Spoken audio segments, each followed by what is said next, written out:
класс, в котором мы живем,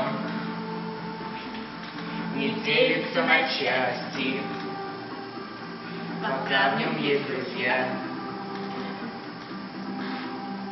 Жизнь с любовью и успехом идти желает каждый. Мы дружная семья. Жила-была девочка, золотистые косы, ее звали Юлия Шевченко, если кто спросит. Она весела, красива и мила, она любит танцы, йогу с утра, общительна, стройна и очень мила, представительница